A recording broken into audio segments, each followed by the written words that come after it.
I'm not gonna lie, this violation was OD. It was so bad to the point that plot had to go come in. And you think that it was gonna be for the hero. Nah, it was for the villain itself. The worst part about everything, that she was traumatized about everything what happened. All I gotta say, bro, is a menace on a whole nother level. But how did we get to this part though? Flashback. So we basically see bro got defeated by all these dragons, and they were all just basically bullying him. But the angel dragon was not trying to have that, because her main plan is to turn him to a dragon, and everyone's not trying to have that, including him. So she basically created a tool to make them part of them, and she was basically like, shh, it's gonna sting for a little bit, buddy, okay? So she impales it into him, and bro was basically cooked. But then bro remembered why he was fighting, so he pushed the angel dragon away, and he impaled himself with his own sword. So she felt bad for him, and decided to leave with all the other dragons. After that, Crimson and their crew found him, and her plan was to revive him. End of flashback. So bro came back from his dream and told Crimson about what happened, and he found it intriguing. Once they made it to the city, Crimson has some ground rules they should follow. If someone interacts with them, don't engage them, and if you see the main target, don't even bother fighting her. But we all know he wouldn't follow those rules. He's literally like Trunks against androids. The last rule is to call her Veronica. So Crimson goes off, go find their subordinates. A few moments later. So this is the target they're trying to hunt for, and then she finds a child that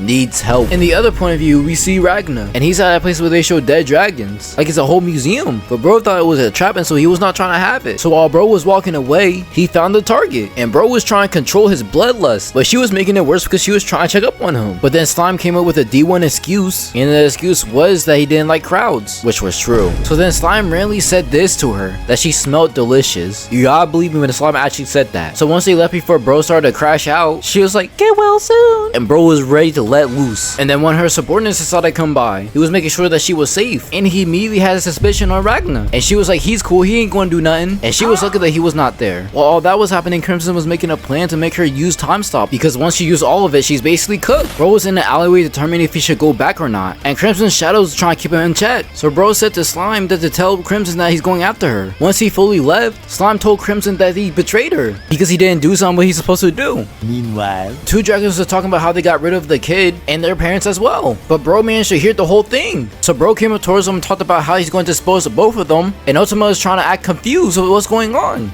Exactly what are you talking about? Bro was not playing around, and he was ready to fight on sight. So she showed her true form, but bro didn't let her get a chance to do anything. He basically packed her frame one. So she tried to recover like she had reverse curse technique. So once she finally got done with that, bro was ready to give her the meanest falcon punch to the face, and she was sent flying. Get it? Because she's an angel, but like a ragdoll. So bro rushed in while she was trying to recover and slashed her again. He's making sure she has no respawn. She has no choice but to be on the defensive side. So she tried pushing back with an attack, but he countered it with one punch. Then he sent an air palm like he's from the Hyuga clan.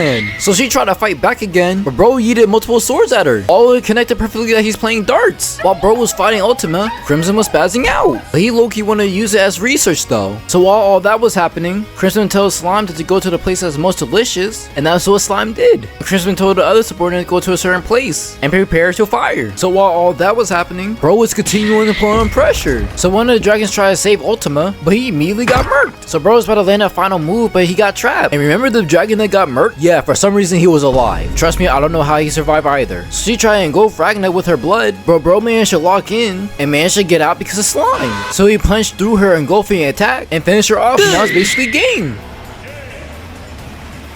Once her head landed on the ground, bro kept on punching to the point that she won't respawn, but she has an ace on her sleeve just because she talked to her own flashback.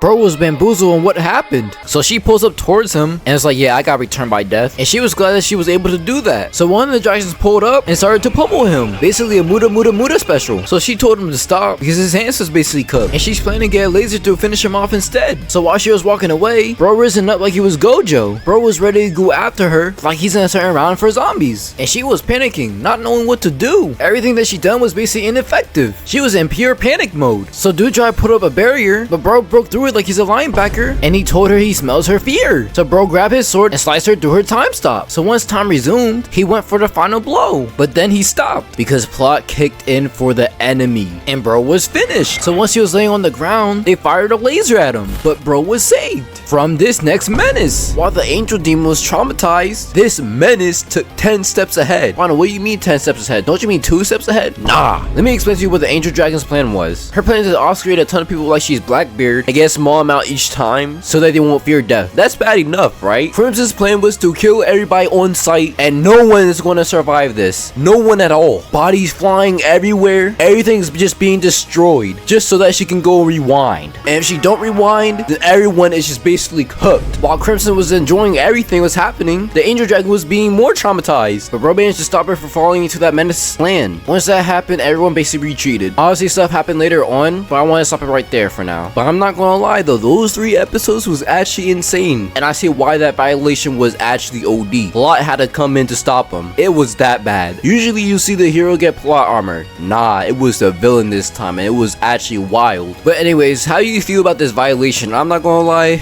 it was something else. Anyways, if you did enjoy this video, you might as well leave a like, and you might as well subscribe as well. It's free. You can comment as well, and share would be nice as well. Anyways, I hope to see you next time in a different video. If not, then I hope you have a good life. I love y'all.